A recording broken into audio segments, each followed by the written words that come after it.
जुड़े हैं सब 21 ठो क्लासफाई नहीं करना है, पता नहीं क्या करना है, तब जुड़ गए हैं सब। बहुत चालाक है जी सब, पता है ना ज्योति। सब लोग चालाक बन रहे हैं कि तू लोग क्लास कर 1-1 घंटा, मोबाइल का एमबी खत्म करो, और वो लोग रिकॉर्डिंग क्लास देख देख के अपना फिट हो जाए 21 लोग।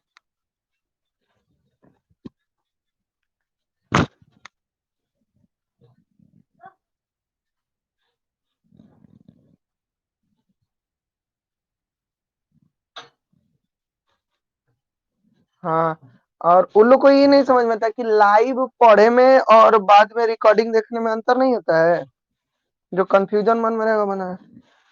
और दूसरी बात यह है कि मान लो उतना तुम लोग पूछ ही लेते हो कि उन सबको उतना कंफ्यूजन दूर हो जाता होगा। चल हाँ की देखो कि मतलब 2100 लोग, जो लोग ग्रुप में है ना, सब लोग भेज चुके हैं, और सबको मान लो ऐड भी कर दिया गया। अब उसके बाद देखो क्लास में नहीं कर, और हमको अच्छा ही नहीं लगता है ना, अभी तक हम फीस मांगे ना, अभी तक हम कुछ बोले, फिर भी अगर 21 लोग जुड़े हैं तो क्लास तो करना चाहिए ना, पढ़ना चाहिए ना। काहे लिए झूठे जोड़ जोड़ के संख्या बढ़ाएंगे, मतलब हम हैं हम नहीं है, या हम हैं। ओकर अंदाजा उन लोग के तब लगी जब जुलाई अगस्त में जब क्लास चालू होगा ना, तब समझ में आएगा। फिर वही रोएंगे सब की ब्रीडिंग में ये नहीं आया था तो ये नहीं, और यही सब सब्जेक्टवा में रोएंगे। और 21 लोग जो जुड़े हैं ना, आज हटा देंगे हम, आज हटा देंगे सबको, क्योंकि फिर वो सोचेंगे कि थोड़ा सा तुम लोग बड़े हो गए हो ना, अब अपने बराबरी के हो, ऐसा नहीं है कि एकदम छोटे हो या ऐसा। तो हटाने में भी अच्छा नहीं लगता कि सब बड़े हैं, समझदार होना चाहिए।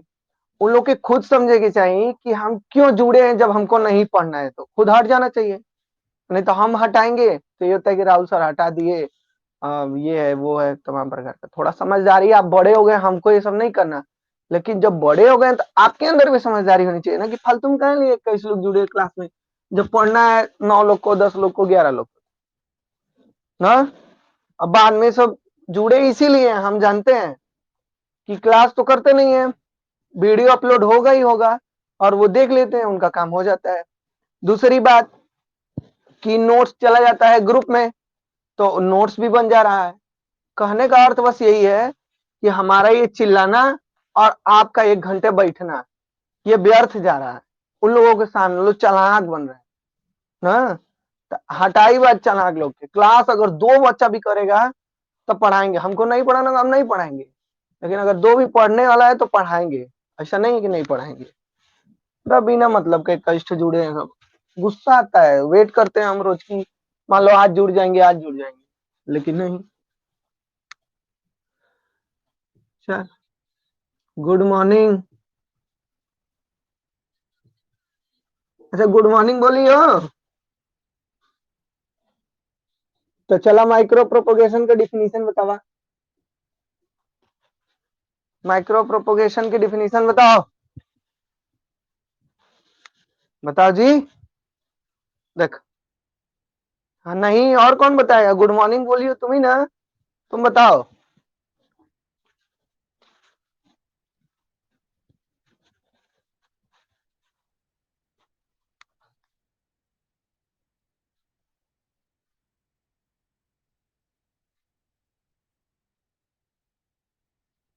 ये तो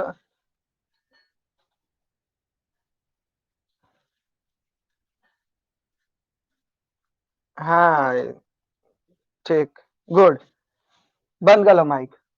अब मनीषा बताओ, माइक्रो प्रोपोगेशन के कितने स्टेज हैं? मनीषा, कौन कौन से?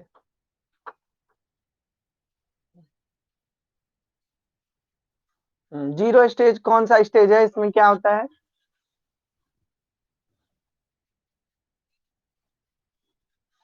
हाँ, इनिशिएशन स्टेज है, मतलब इसमें क्या करते हैं, एक्सप्लांट का सिलेक्शन करते हैं। अच्छा, जीरो स्टेज लैब में होता है कि लैब से बाहर? ये लैब में होता है, और ठीक है, अब बंद कला माइक, अब ऑन करिए माइक। ज्योति, बताइए, जीरो स्टेज लैब में होता है कि कहाँ होता है?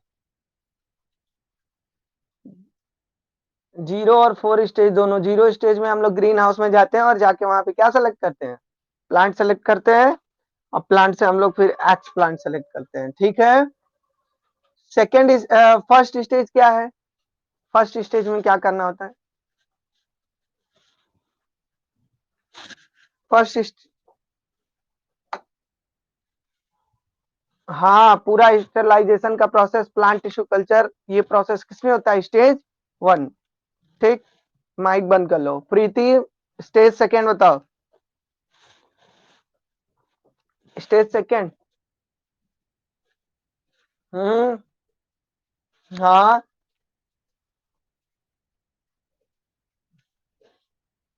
हाँ, यही वो स्टेज है जहां पे हमें सेलेक्ट करना पड़ता है कि अब हम आगे एम्ब्रियोजेनेसिस करेंगे कि कैलोजेनेसिस करेंगे कि ऑर्गेनोजेनेसिस करेंगे ना।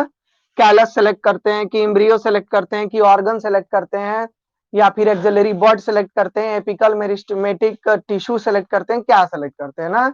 इसीलिए इसको क्रिटिकल या क्रूशियल स्टेज भी बोला जाता है। It is the most important stage of micro propagation. Mic बंद कर लीजिए। अब आगे कौन है क्लास में, तो मोबाइल लिया दोगे?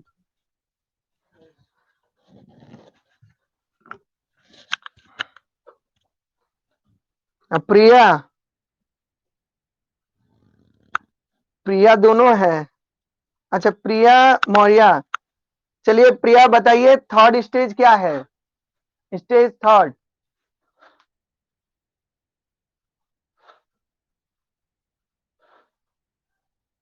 नहीं हो, थर्ड स्टेज को हम लोग रूटिंग और शूटिंग स्टेज बोलते हैं।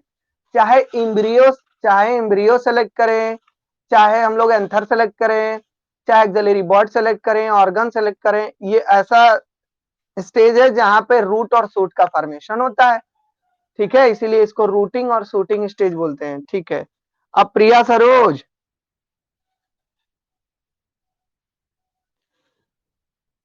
प्रिया सरोज है ना, कि वो भी गई, आ गए? नहीं है। प्रज्ञा, प्रज्ञा बतावा, फोर्थ स्टेज में क्या होता है? लास्ट स्टेज में, फिफ्थ स्टेज, यानी स्टेज 4 में क्या होता है? हाँ हाँ, ट्रांसप्लांटेशन में क्या करते हैं?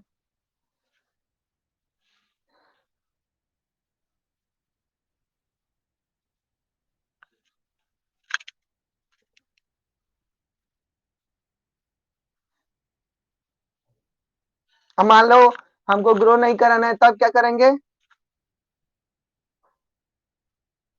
कहाँ? कहाँ? ग्रीन हाउस में ही रख देंगे? नहीं। चला आवेश, बंद कर लो माइक। आवेश,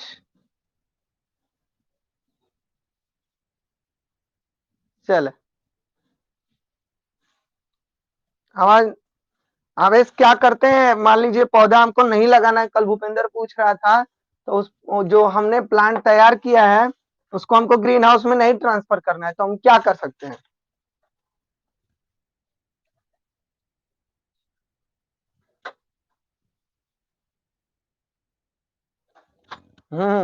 कल का वीडियो देखे थे? अच्छा। तब कैसे कंज्यूम करके रख सकते? कंज्यूम माने तो खर्च कर देना वाला हो। चला, माइक बंद करो। हाँ, स्टोर करके। चलिए ज्योति, माइक ऑन करिए। बताइए ज्योति, क्या करेंगे अगर हमको प्लांट ट्रांसप्लांट नहीं करना है, तो फिर हम क्या करेंगे?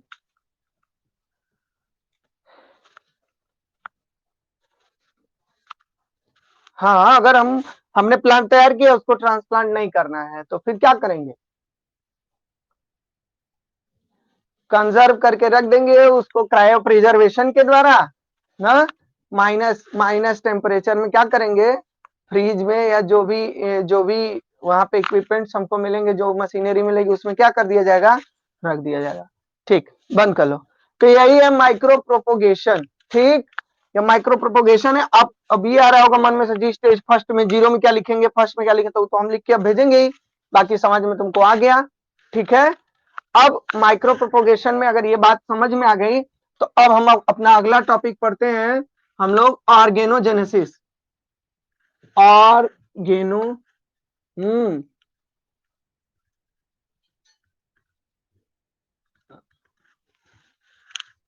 क्या क्या पूछो पूछो पूछो। हाँ देखिए देखिए देखिए, देख लो पहले। देखो जी, माइक्रो माइक्रो प्रोपोगेशन में जो हमारा सेकंड स्टेज था, क्रूस, हाँ बोलो, क्रूसियल स्टेज, एंथर और पॉलन कैलस तीनों का, ठीक है देख लेंगे। अब देखा, क्रूसी क्रूसियल स्टेज में हम लोग पढ़ रहे थे ना, एक्सिलरी बर्ड, एक्सिलरी बर्ड या apical meristematic tissue, apical meristem.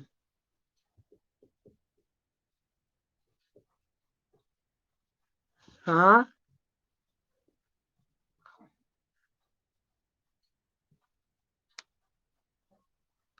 वो उसका साइज लिखे हैं कि 4 मिलीमीटर स्क्वायर का वो होना चाहिए, जो प्लांट सेलेक्ट करेंगे हम लोग, एक्स प्लांट जो सेलेक्ट करेंगे वो 4 मिलीमीटर स्क्वायर। हाँ, एक्सिलरी बर्ड, उसके बाद हमने कल लिखा था ऑर्गेनोजेनेसिस, अरे सॉरी, हाँ, ऑर्गेनोजेनेसिस यहीं पे होता है जी, कैलस, कैलस, उसके बाद इम्ब्रियो। यानी हम यही कल बता रहे थे कि यहाँ पे इन इन चीजों का फॉर्मेशन होता है और इसी पे आगे अध्ययन किया जाता है। तो देखो, ये आप जानते हैं कि कैसे कल्चर होगा, ये same to same stem culture की तरह है। और कहा गया, कैलस कल्चर भी आप पढ़ चुके हैं, जानते हैं कि कैसे होगा। आप ये ऑर्गेनोजेनेसिस और एम्ब्रियोजेनेसिस नहीं जानते हैं, और इसीलिए आपके अलग से टॉपिक बने, 5-5 नंबर का ये टॉपिक है, ऑर्गेनोजेनेसिस क्या है, एम्ब्रियोजेनेसिस क्या है ना, तो इसको पढ़ा जाएगा।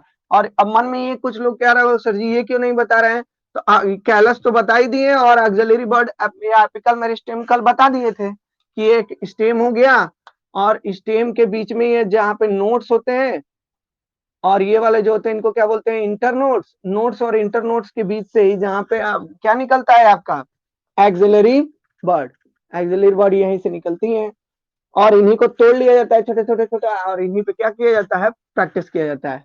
और ये जो ऊपर वाला पोर्शन होता है, यहाँ पे जो बर्ड्स निकलती हैं उन्हीं को क्या बोला जाता है, एपिकल मेरिस्टेम। क्योंकि ये पूरा का पूरा किससे बने होते हैं, विभाजकों के बने होते हैं, ठीक, मेरिस्टेमेटिक टिश्यू के बने होते हैं। इसीलिए प्लांट किधर की ओर ग्रो करता है, ऊपर की ओर ग्रो करता रहता है, और हमेशा टिप वाले पोर्शन पे एपिकल मेरिस्टेमेटिक टिश्यू ही पाए जाते हैं। आप एक काम करिए, आज थोड़ा सा एक काम दे रहे हैं, हम काम नहीं देते, तुम लोग मान लो घर पे भी काम रहता होगा, ऑनलाइन दो दो तो क्लास करना है। एक काम ये है कि आप लोग टिश्यू पढ़ लीजिए आज, आज थोड़ा सा टिश्यू पढ़ लीजिए, तो प्लांट टिश्यू, आज आप लोग प्लांट टिश्यू थोड़ा सा पढ़ लीजिए कि प्लांट टिश्यू क्या है, उसको थोड़ा जानिए ना, क्योंकि बार बार बोलते हैं हम, कार्क क्या है, एपिकल मेरिस्टेमेटिक क्या है ना, और भरण ऊतक क्या है, ये सब ग्राउंड टिश्यू, फिर जितना भी है एपिडर्मल लेयर, ये सब तो उसमें आ जाएगा। आप टिश्यू आज थोड़ा सा पढ़िए टाइम निकाल के, बाकी जिसको आता है कोई दिक्कत नहीं है, नहीं तो फिर आप दिक्कत होने लगेगा।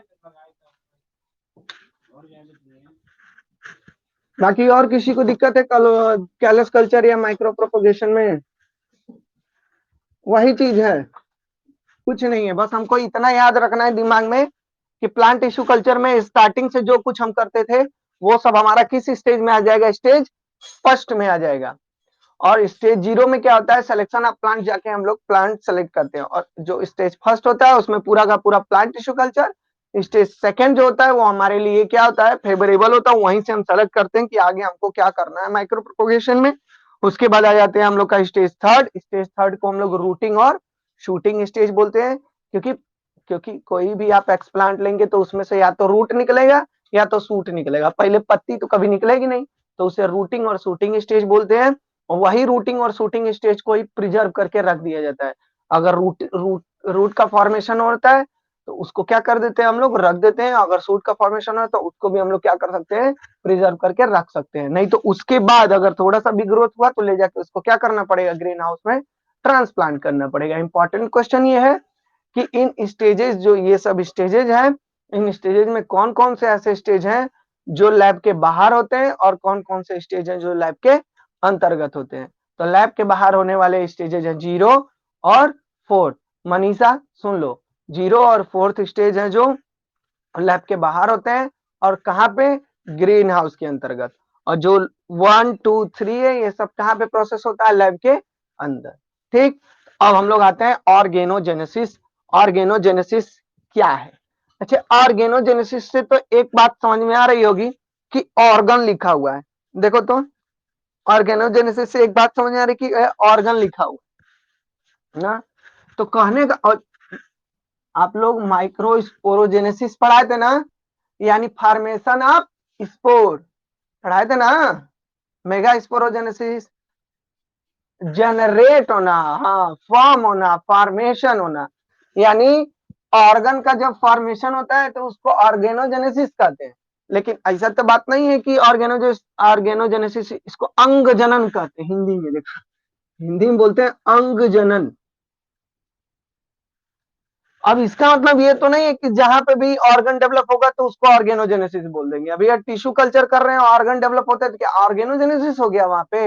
नहीं ना। ऑर्गेनोजेनेसिस कब होता है, जब किसी एक्सप्लांट के द्वारा, देखो कोई एक्सप्लांट लिए हैं और किसी एक्सप्लांट के द्वारा कोई एडवेंटिव ऑर्गन डेवलप होता है। एडवेंटिव एडवेंटिव ऑर्गन डेवलप होता है, उसी प्रोसेस को हम लोग बोलते हैं ऑर्गेनोजेनेसिस। अब मन में एक सवाल, सर जी एडवेंटिव क्या होता है, बताइए, किसी को पता है या बताएं? बोलो जी, बोलो। एक्स प्लांट से जब कोई एडवेंटिव ऑर्गन,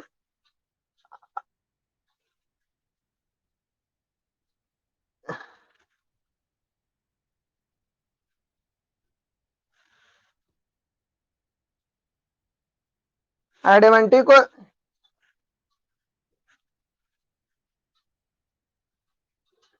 हाँ, एक एडवेंटिव है, एक सोमेटिक है ना।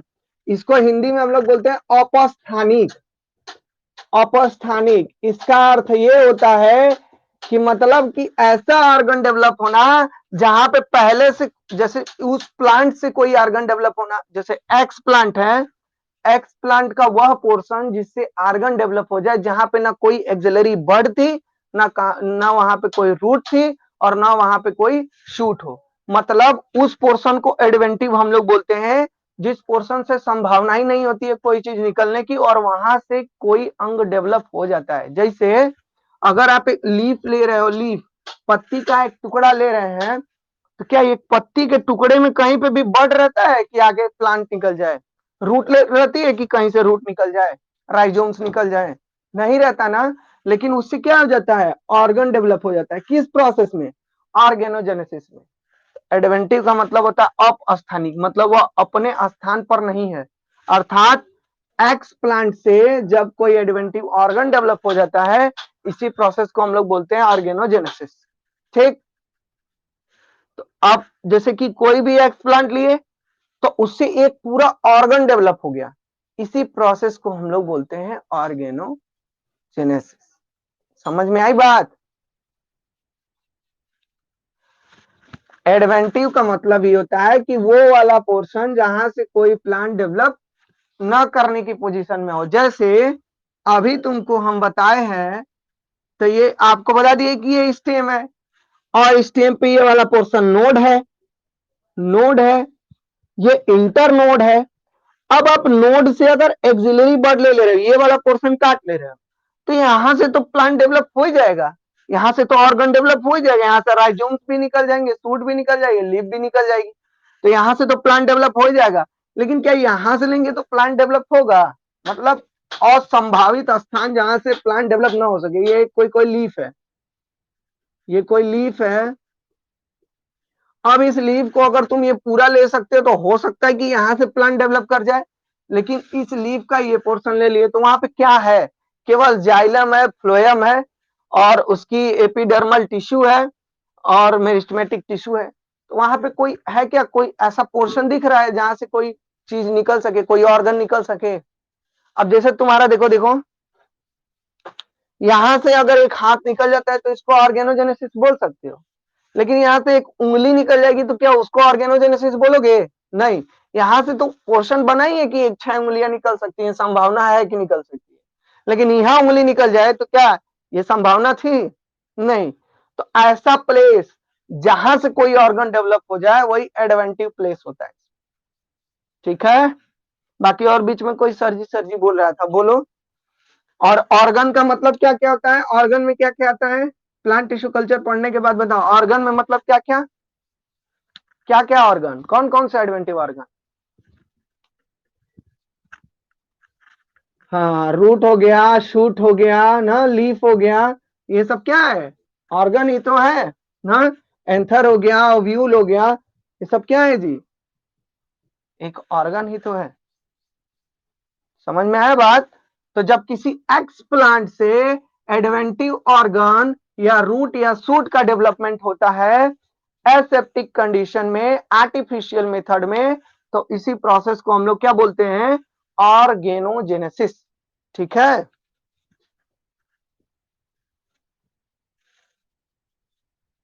एसेप्टिक कंडीशन मतलब कंडीशन पे। हाँ बोलो, कौन बोलो? Free from germs. हाँ, बोलते हैं ना कि बीको टर्मरिक एंटीसेप्टिक क्रीम ना, मतलब कि वो क्या कर देता है, माइक्रोब्स को रिमूव कर देता है, ऐसा प्लेस जो पूरी की पूरी तरह स्टरलाइजेशन प्रोसेस के बाद सेलेक्ट किया गया। अब टर्मो लिखवाई कुल देखा। तो ये ऑर्गेनोजेनेसिस में क्या होता है अभी बताए, ऑर्गन का डेवलपमेंट। मान लो ऑर्गन का डेवलपमेंट मतलब रूट या शूट, दो चीज डेवलप हो सकता है। ठीक है। तो अगर ऑर्गेनोजेनेसिस के प्रोसेस में अगर रूट डेवलपमेंट होता है, अगर ऑर्गेनोजेनेसिस के प्रोसेस में एक्स प्लांट से कोई रूट डेवलप होता है तो इस प्रोसेस को हम लोग बोलते हैं रायोजेनेसिस। रायोजेनेसिस। हाँ हाँ, राइजो राइजोजेनेसिस। ठीक है। जब एक्स प्लांट से कोई रूट फॉर्म होता है तो इसको हम लोग बोलते हैं राइजोजेनेसिस। ठीक। और उसी एक्स प्लांट से अगर सूट डेवलप हो गया, अब बताओ जी इसको क्या बोलते हैं? बोलो। सूट डेवलप हो गया तो इसको बोलते हैं कैलोजेनेसिस। कैलोजेनेसिस। देखो, ऑर्गेनोजेनेसिस के प्रोसेस में अगर एक्स प्लांट से रूट डेवलप होता है, अभी बताया ना रूटिंग स्टेज, शूटिंग स्टेज, जब थर्ड स्टेज चौथे वाले स्टेज पे पहुंचोगे तब स्टेज 3 पे, उसी को बोलते हैं चौथा स्टेज। एक्स प्लांट से जब रूट फॉर्म होता है इसी को बोलते हैं रायोजेनेसिस। ये एक एक नंबर का टर्म है, इसमें एक एक नंबर के बहुत सारे टर्म्स हैं, अभी सब आएगा, बता रहे हैं क्या क्या। जब एक्स प्लांट से कोई रूट डेवलप होता है तो इस प्रोसेस को हम लोग राइजोजेनेसिस बोलते हैं, या ऑर्गेनोजेनेसिस भी बोल सकते हैं। ऐसा मत कहना सर जी ऑर्गन डेवलप नहीं हो रहा है क्या, कि ऑर्गेनोजेनेसिस नहीं। ऑर्गेनोजेनेसिस के प्रोसेस में ही अगर रूट डेवलप होता है तो इसको रायोजेनेसिस, और एक्स प्लांट से अगर सूट डेवलप होता है तो इसको कैलोजेनेसिस बोलते हैं। अब एक बात मन में, हाँ बोला।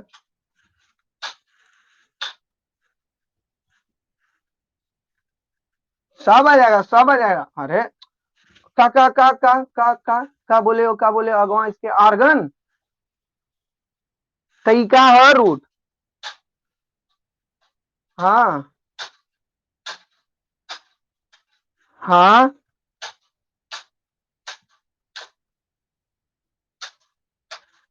हाँ, अरे पगला, जब ऑर्गेनोजेनेसिस के प्रोसेस में ही, मतलब अगर हम कोई ऑर्गन डेवलप कर रहे हैं और ऑर्गन डेवलप करते में अगर उस ऑर्गन में अगर रूट डेवलप हो गया तो उस प्रोसेस को रायोजेनेसिस बोला जाता है। तो यह तो पहले बता लिए कि सर जी मन में ये सवाल आएगा कि एक्सप्लांट से जब हम रूट डेवलप कर रहे हैं तो इसको तो ऑर्गेनोजेनेसिस ही बोलेंगे। तो हम कहाँ बोलेंगे कि नहीं बोलेंगे, इसको ऑर्गेनोजेनेसिस ही बोलेंगे। बट ऑर्गेनोजेनेसिस के प्रोसेस में ही जब रूट डेवलप हो जाता है तो उसी को हम लोग राइजोजेनेसिस भी बोलते हैं। इसीलिए तो इसको बता रहे हैं कि कभी कंफ्यूज मत होना है कि तुमको कोई बोल दिया कि एक्स प्लांट से अगर, अरे सॉरी, अगर तुमको दे दिया रायोजेनेसिस क्या है तो तुम वहां पे क्या लिखोगे, formation of root is called rhizogenesis, मतलब राइजोजेनेसिस, राइजोजेनेसिस। लेकिन कहां पे ऑर्गेनोजेनेसिस के प्रोसेस में, जब ऑर्गेनोजेनेसिस का प्रोसेस कर रहे होते हो तब, ठीक, तो वहां पे हम लोग उसको राइजोजेनेसिस बोलेंगे। एक नंबर का टर्म है, बाकी है तो वही चीज, लेकिन ऑर्गन के डेवलपमेंट में अगर रूट डेवलप होता है तो इसको राइजोजेनेसिस, और अगर सूट डेवलप होता है तो इसको कैलोजेनेसिस। अब मान लो कहीं कैलोजेनेसिस लिख दिया तो तुमको समझ में ही नहीं आएगा, तो क्या करोगे वहां पे तुमको याद रहेगा ना कि कैलोजेनेसिस किसका प्रोसेस है, ऑर्गेनोजेनेसिस का ऐसा प्रोसेस है जिसमें सूट का डेवलपमेंट होता है, इसी को हम लोग क्या बोलते हैं, कैलोजेनेसिस। आई बात समझ में? हाँ सर जी।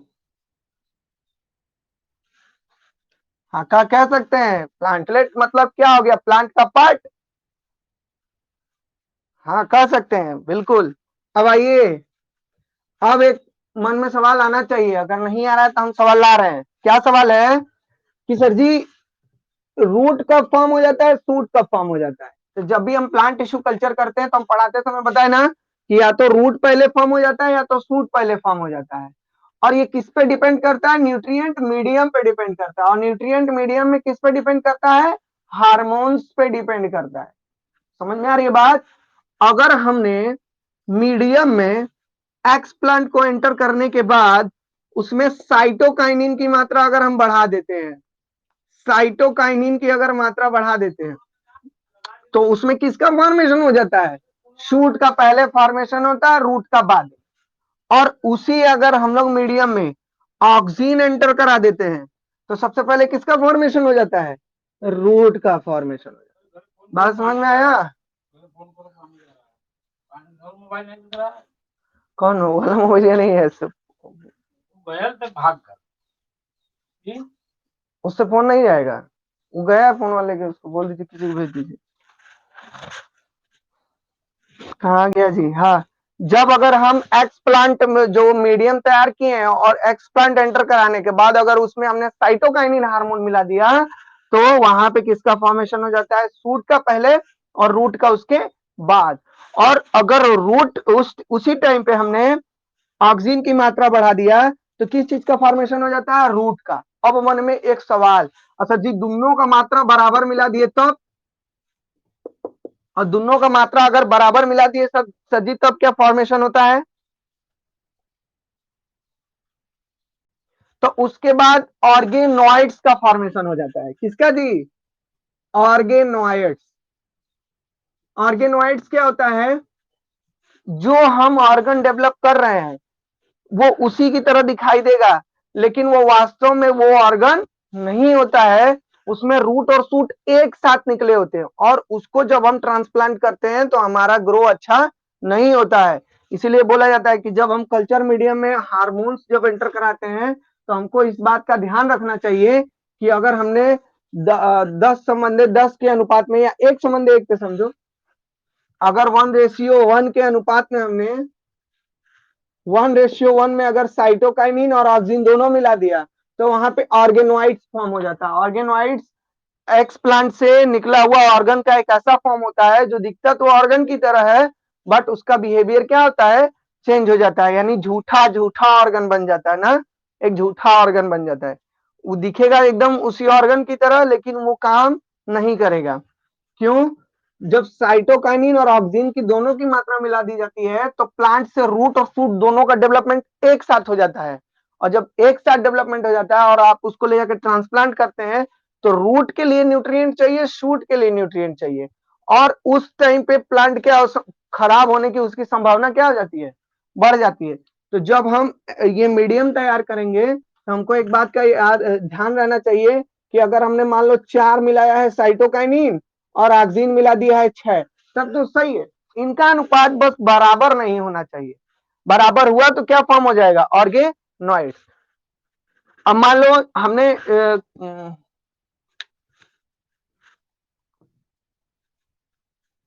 इसका माइक ऑन करा है, चलो प्रीति का ही ऑन कर रहे थे। बताओ प्रीति, अगर ये 4 संबंधित 6 के अनुपात में है, 4 साइटोकाइनिन और 6 है ऑक्सिन, ठीक, तो क्या डेवलप होगा पहले?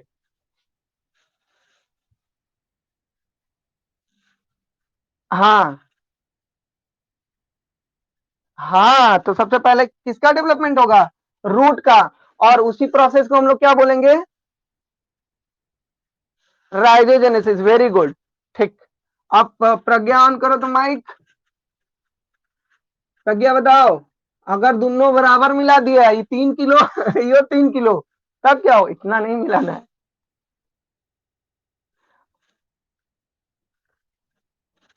हाँ वेरी गुड, बंद कर लो माइक। अब स्तुति श्रीवास्तव ऑन करिए माइक, बताइए, अगर ये 5 है और ऑक्सिन 2 है तो क्या फॉर्म होगा, अगर साइटोकाइनिन 5 और ऑक्सिन 2, नहीं है क्या क्लास में? चलो प्रिया ऑन करो, प्रिया, वो भी नहीं है क्या क्लास में? हो बताओ, साइटोकाइनिन 5 है और ऑक्सिन 2 किलो है तो क्या फॉर्म होगा, सूट का फॉर्मेशन होगा। और जब ऑर्गेनोजेनेसिस के प्रोसेस के दौरान जब सूट फॉर्मेशन होता है तो उसको क्या बोलते हैं, क्या बोलते हैं, कैलोजेनेसिस। देखा, उसको बोलते हैं हम लोग कैलोजेनेसिस। हो गया, अब बंद कर लीजिए माइक। अब क्या बचा है, 1 मिनट रुक जाओ, थोड़ा सा टाइम दो। क्या क्या बचा है, क्या क्या बचा है, क्या क्या? हाँ, सोमैटिक एम्ब्रियोज बचा है अभी, बता रहे हैं। 1 मिनट रुक जाओ, 1 मिनट रुक जाओ, हम कुछ टर्म्स खोजे थे, अभी ढूंढ रहे हैं उसको, बता रहे हैं तुम।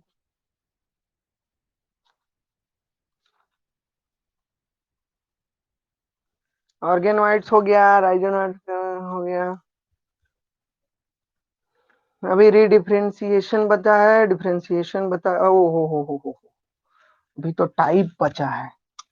हाँ, सोमैटिक एम्ब्रियो या सोमैटिक टिश्यू या सोमैटिक रूट या सोमैटिक सूट या सोमैटिक कोई भी, ठीक है जी, कोई भी ऑर्गन होता है अगर वो सोमैटिक है तो उसका अर्थ बस यही है कि उससे प्लांट डेवलप हो सकता है, ठीक है, जिनमें जर्मिनेशन की क्षमता होती है। सोमैटिक का हिंदी तो वही नहीं पता है जी, हिंदी अभी हिंदी हमको नहीं पता, उसका हिंदी ढूंढ के बताएंगे। बस इतना जानो कि ऐसे ऑर्गन्स को सोमैटिक बोला जाता है जिनसे डेवलपमेंट हो सकता है, ठीक है, जो फर्टाइल होते हैं। अरे वो हिंदिया का वाला यार, सोमैटिक का काइक,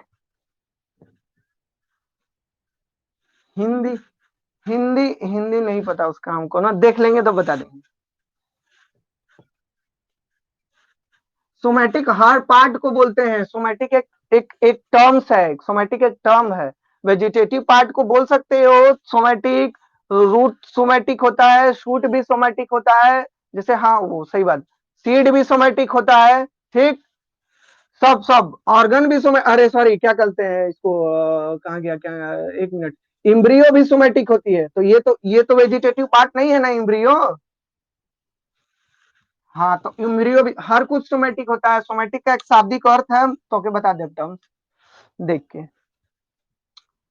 हाँ,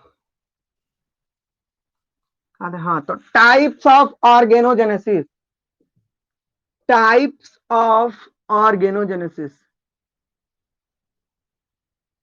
ऑर्गेनोजेनेसिस,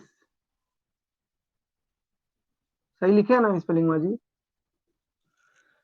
ऑर्गेनोजेनेसिस के कितने प्रकार होते हैं? तो ऑर्गेनोजेनेसिस के कितने प्रकार होते हैं, कोई जानता है तो ठीक है, नहीं जानता है तो हमके तो पता वहीं के पड़ी। ऑर्गेनोजेनेसिस दो प्रकार का होता है। कितने प्रकार का? दो। एक डायरेक्ट, हाँ सर। अरे अभी को आ गया क्या तुम्हारा भजिया?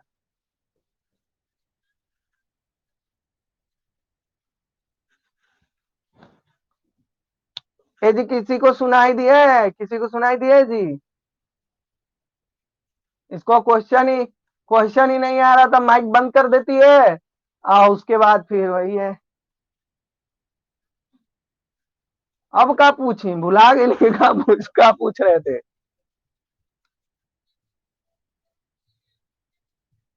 कभी कह रही हो सर जी हम बोल रहे थे सुनाई नहीं दे रहा है, कभी कह रही हो नेट खत्म हो गया था मम्मी से कनेक्ट किए हैं, बहाना बनाती हो।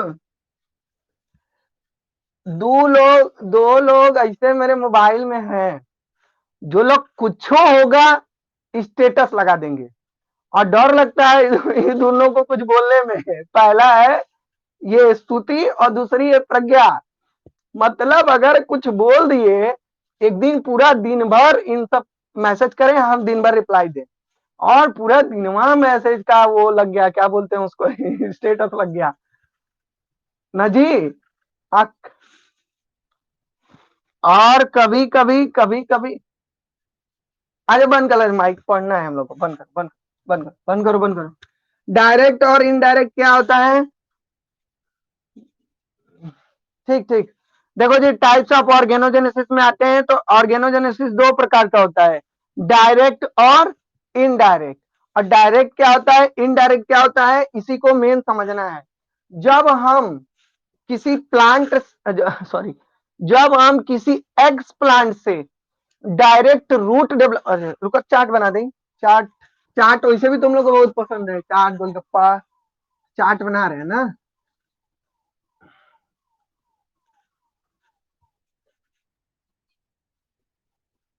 एक्स प्लांट,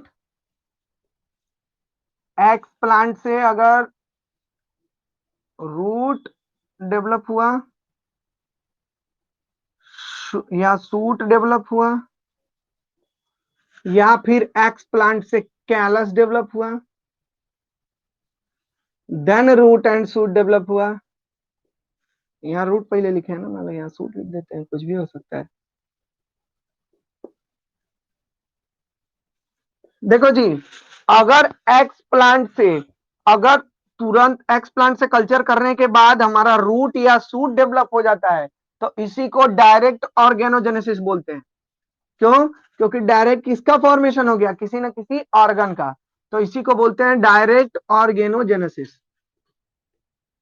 और अगर एक्स प्लांट से पहले कैलस फॉर्म हुआ और कैलस से रूट एंड शूट फॉर्म हुआ, तो इसको हम लोग बोलते हैं indirect, indirect, indirect organogenesis.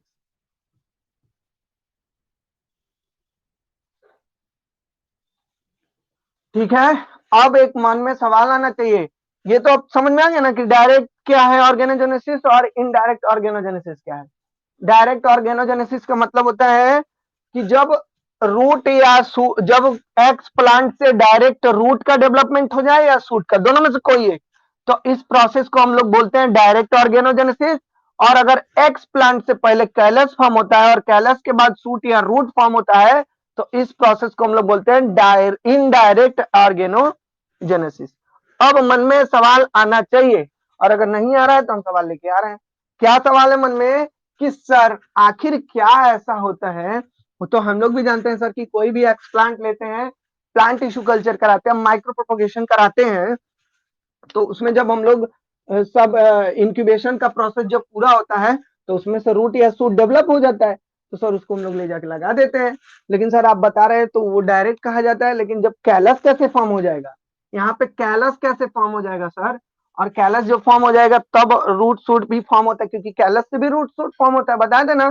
Callus culture, जब कैलस कर लोगे, कल्चर कर लोगे, फिर छोटी छोटी कोशिकाओं को ले लोगे, फिर उनको रखोगे तो फिर उनसे भी क्या निकलते हैं, रूट निकलते हैं, काट दोगे, वही रूट सिस्टम पूरा निकल रहा था। तो सर जी क्या ऐसा हो जाता है कि कैलस फॉर्म हो जाता है, तब जाके रूट सूट तो मान लो निकलेगा ही कैलस से।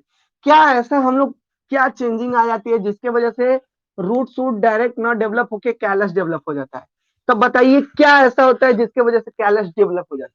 बताओ क्या ऐसा होता है जिससे कैलस डेवलप हो जाता है? अब नॉलेज चेक हो जाए, कैलस कल्चर याद है कि नहीं? बोलो जी, बोलो आखिर ऐसा क्या होता होगा जिससे कि कैलस डेवलप हो जाता हो?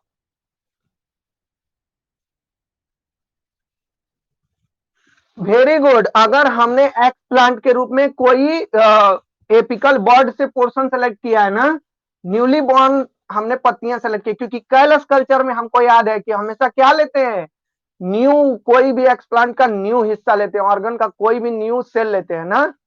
और क्या हो सकता है जिसके वजह से कैलस फॉर्म हो जाए? और क्या हो सकेला, बताओ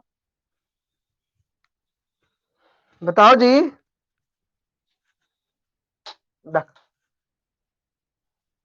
बोलो। हम्म, कैलस कल्चर ही तो बता दो ना। देख, अच्छा ठीक, बंद करो, देखो, ये बताओ, बैल बुद्धि दिमागवा कहाँ गया है? एक्स प्लांट तो हम लोग किसी भी ऑर्गन कल्चर में सेलेक्ट करते थे और एक्स प्लांट से ऑर्गन डेवलप करते थे, लेकिन कैलस कल्चर में क्या करते थे, उसी एक्स प्लांट से हम लोग कैलस डेवलप करते थे, बाद में कैलस से प्लांट डेवलप होता था। तो कैलस कल्चर बता दो कि सर जी क्या क्या हो सकता है। यानी सर जी हमने जो मीडियम है वो एगार तैयार किया है, मतलब हमने क्या तैयार किया था, सॉलिड मीडियम तैयार किया था। समझ में आया बात? हमने स्टरलाइजेशन का प्रोसेस किससे किया था, Na2OCl2 से सर जी किया था ना। हमने टेम्परेचर कितना रखा था, कैलस कल्चर का टेम्परेचर कितना था, 23 से 27 डिग्री सेल्सियस रखा था। सर जी हमने पूरा अंधेरे में रखा था, हम जो कल्चर करा रहे थे पूरा अंधेरे में कराए, इसलिए हमारे प्लांट में रूट और सूट न फॉर्म हो गया, पहले क्या फॉर्म हो गया, कैलस फॉर्म हो गया। अब तुम बताओ, डायरेक्ट ऑर्गेनोजेनेसिस अच्छी होती है कि इनडायरेक्ट ऑर्गेनोजेनेसिस अच्छी होती है, बताइए।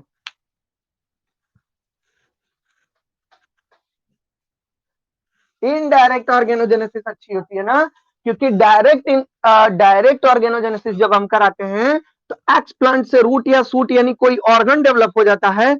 हो सकता है ये मेरा पूरा ऑर्गन ही खराब हो जाए, इसको जब हम ट्रांसप्लांट करें ये जर्मिनेट ही ना करे, हार्डनिंग करें तो जर्मिनेट ही ना करे, हो सकता है ना। लेकिन अगर इनडायरेक्ट, अगर हम लोग ऑर्गेनोजेनेसिस करा रहे हैं और हमारे पास कैलस फॉर्म हो गया, तो वहां पे हम क्या कर सकते हैं, तुरंत कैलस की स्टडी कर सकते हैं। कर सकते हैं कि नहीं, स्टडी कर सकते हैं, स्टडी कर लेंगे। क्या स्टडी करेंगे, जेनेटिक वेरिएशन की स्टडी कर लेंगे। वहां पे स्टडी करने के बाद उससे हम ये भी जान जाएंगे कि ये दवाई वाला प्लांट बन रहा है कि क्या प्लांट बन रहा है, कैसा प्लांट बन रहा है, सारी चीजों को जानेंगे। और कैलस इतना सा भी रहेगा तो उससे फिर हम लोग क्या करेंगे, थोड़ा सा हमारे पास समय ज्यादा लगेगा। तो बस इसीलिए कहा जाता है कि डायरेक्ट इनडायरेक्ट में इनडायरेक्ट अच्छा होता है, लेकिन कैसा होता है, खर्चीला होता है, टाइम ज्यादा लगता है ना। लेकिन खतरा किसमें ज्यादा रहता है, डायरेक्ट ऑर्गेनोजेनेसिस में। एक ही ऑर्गन डेवलप होगा, एक ही प्लांट बना होगा, लेकिन ये कैलस अगर फॉर्म हो गया तो वो आपके ऊपर है कि आप किस प्लांट को ग्रो करा रहे हो, आपको क्या ग्रो कराना है, किसका इकोनॉमिकल इस समय रेट ज्यादा है, क्या चाहिए, किसकी जरूरत है, मांग डिमांड किसकी बड़ी है मार्केट में ना। तो उस हिसाब से आप लोग ये ऑर्गेनोजेनेसिस का प्रोसेस कराएंगे। और अगर गलती से भी यही एक्सप्लांट के मीडियम में हमसे क्या मिल गया, साइटोकाइनिन और ऑक्सिन का अनुपात बराबर मिल गया, तो ऑर्गेनोइड्स फॉर्म हो जाएगा। मतलब डायरेक्ट ही होगा प्रोसेस ना, डायरेक्ट प्रोसेस होगा, उसमें रूट या सूट कुछ बनेगा, दिखेगा तो एकदम रूट सूट की तरह, लेकिन वो क्या कहते हैं, जर्मिनेट नहीं करेगा। तो ऑर्गेनोइड से हमको क्या करना है, बचना है। इसलिए हमको अपना प्रैक्टिकल कैसे करना है, अच्छे से सावधानी पूर्वक, अच्छा अच्छे से करना है। ठीक, समझ में आई बात? डायरेक्ट इनडायरेक्ट में कोई दिक्कत? अभी से तब से मेरे दिमाग में बस सोमैटिक ही चल रहा है कि सोमैटिक की हिंदी क्या है।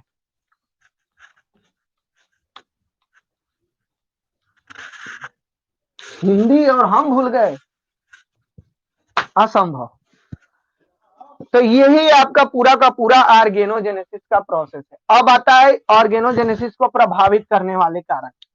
पहले कहा रखा गया ऑर्गेनोइड्स का formation, factor affecting, factor affecting organogenesis. कौन कौन से फैक्टर इफेक्ट करते हैं? सबसे पहला होता है फिजिकल फैक्टर, फिजिकल फैक्टर। और उसके बाद बोला केमिकल फैक्टर, दूसरा होता है केमिकल फैक्टर। आज जिनको पढ़ना होगा, जो तुम्हारे प्रिय मित्र मित्राइन या महिला मित्र होंगी तो महिला मित्र, या पुरुष मित्र होंगे पुरुष मित्र, उनसे ये पूछ लेना कि क्लास करना है कि नहीं। जिनको करना उनको बोल देना कि यार अभी डेरा और अहमद की पैसा मांग रहे हैं, हम तुम लोग से को दिन पैसा वैसा नहीं मांगे ना, पहले पढ़ो, ये समझ में आई दे दे। पहले उन सबसे बोलो कि पढ़े ओढ़े।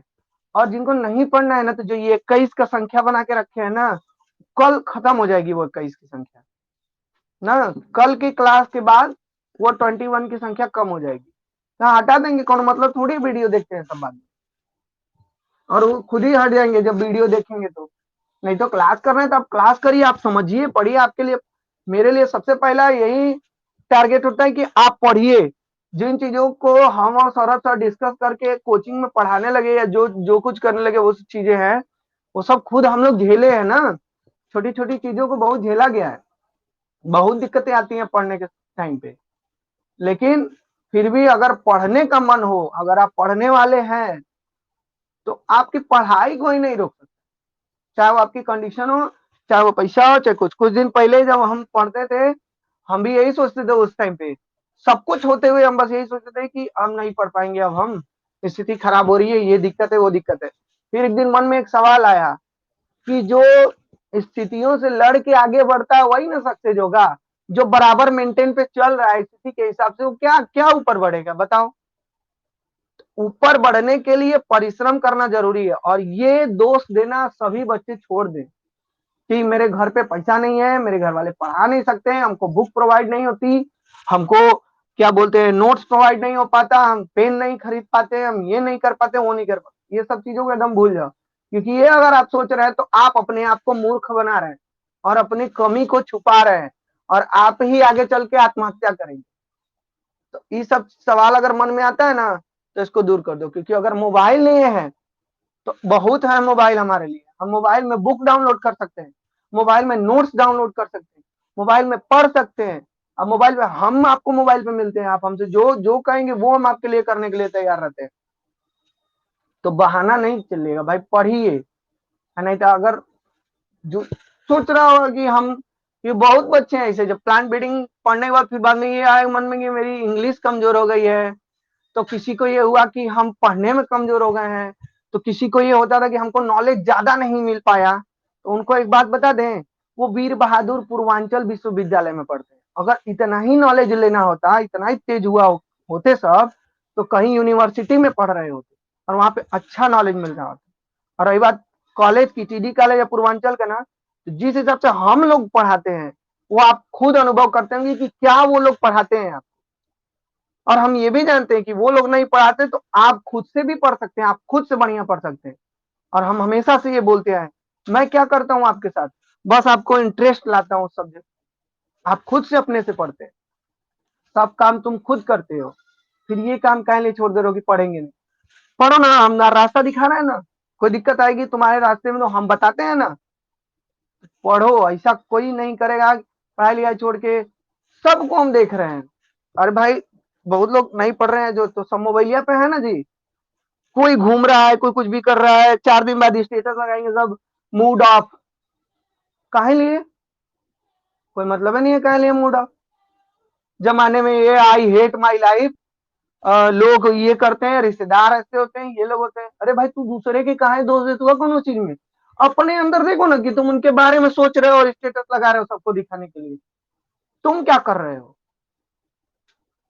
ये सब चीजें हम भी कर देते, पहले बहुत करते थे। लेकिन बाद में रियलाइजेशन होता है ये गलती है, अपने ऊपर गलती थोप रहे हैं, अपनी गलती को छुपा रहे हैं, हम चोर बन रहे हैं। चोर नहीं बनना है, मस्त रहिए, एकदम बिंदास रहिए, मस्त घूमते रहिए, फिरते रहिए, पढ़ते रहिए। पढ़ना जरूरी है, दूसरे का हम ना जाना दी, हमारे क्लास पढ़ा, ठीक है। बाकी जो है हम आपके सपोर्ट के लिए खड़ा है। उस जिस दौर से तुम गुजरे हो ना बेटा, वो शायरी नहीं है। उस दौर से हम गुजर चुके हैं।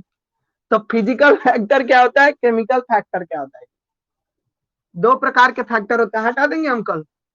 अगर कल क्लास में जितने लोग आए उतने ही लोग रहेंगे, उसके बाद हटा देंगे। जो एक दो दिन अब्सेंट करता है उसको नहीं हटाएंगे, जो एकदम से क्लास में नहीं किया। फिजिकल फैक्टर, केमिकल फैक्टर क्या होता है? तो दो प्रकार के कारक इसको प्रभावित करते हैं, पहला फिजिकल फैक्टर और दूसरा केमिकल फैक्टर। हाँ सर जी, बोला।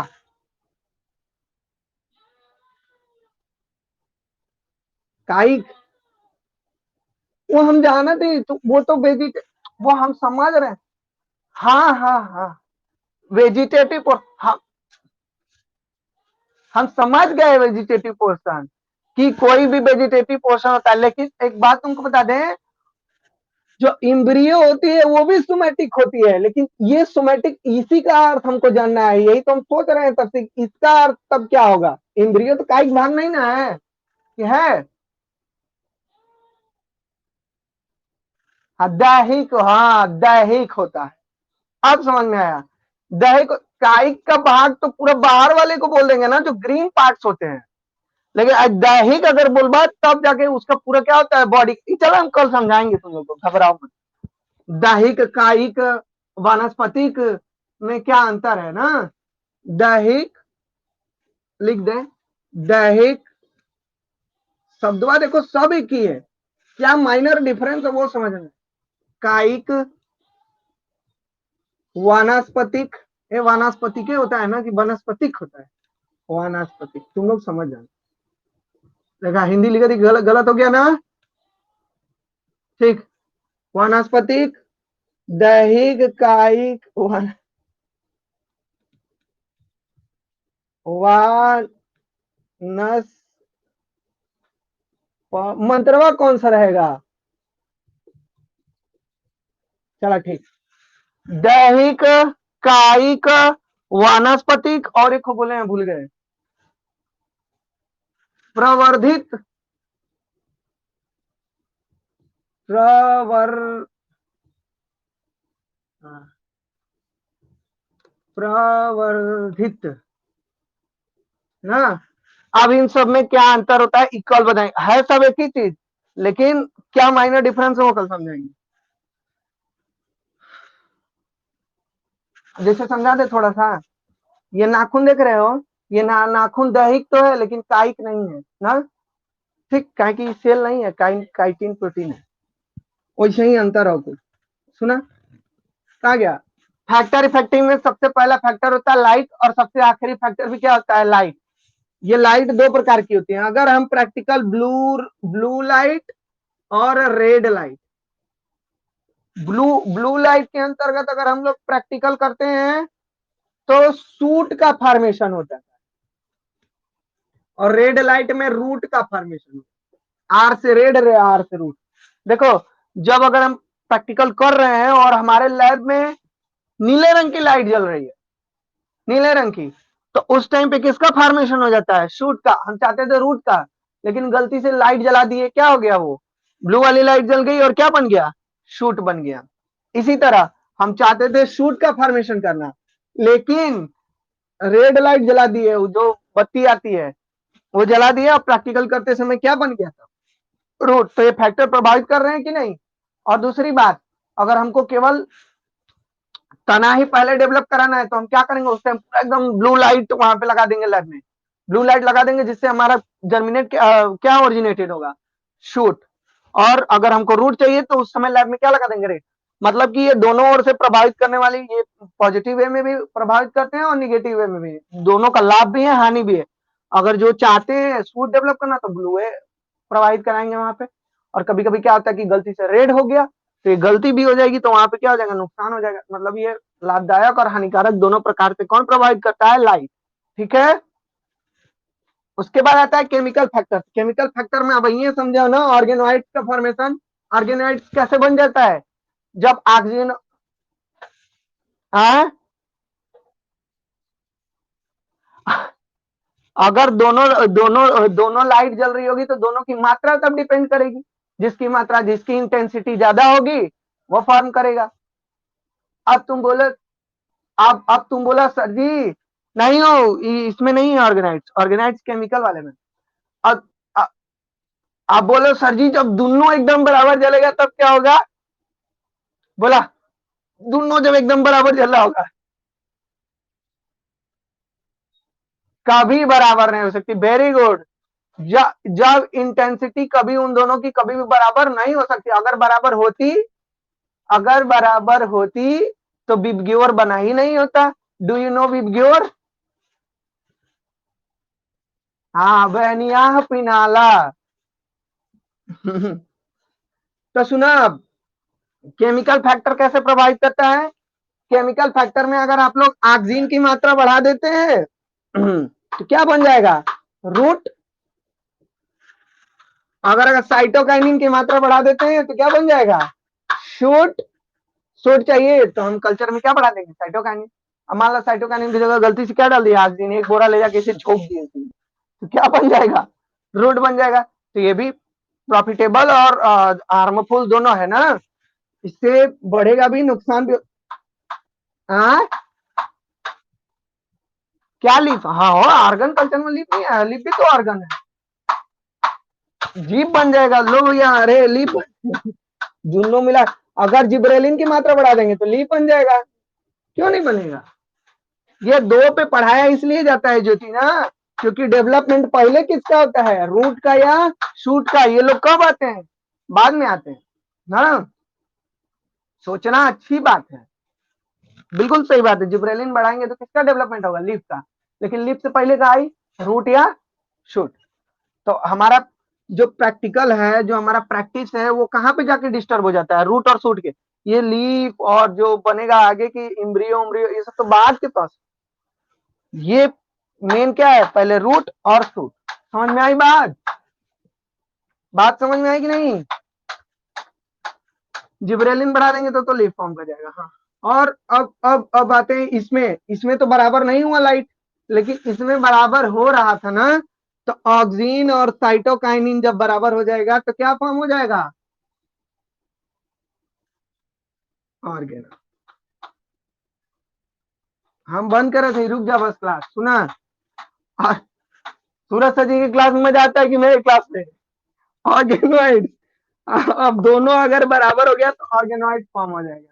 हाँ, very good, nice answer, genius answer, talented answer ना, किसी को दुखी नहीं करना है।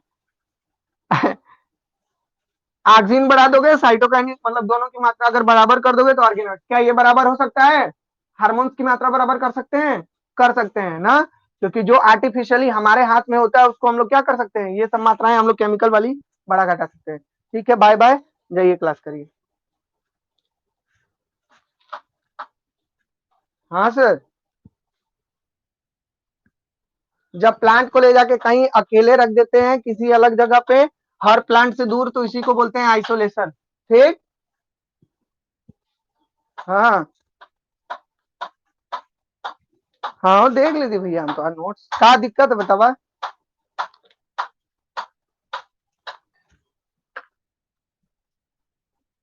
तो हमके टिक लगा के भेजबो तब ना हम बताइए कहना समझ में आएगा। ठीक है, बता देंगे, देख लेंगे जो ना आई समझ में बता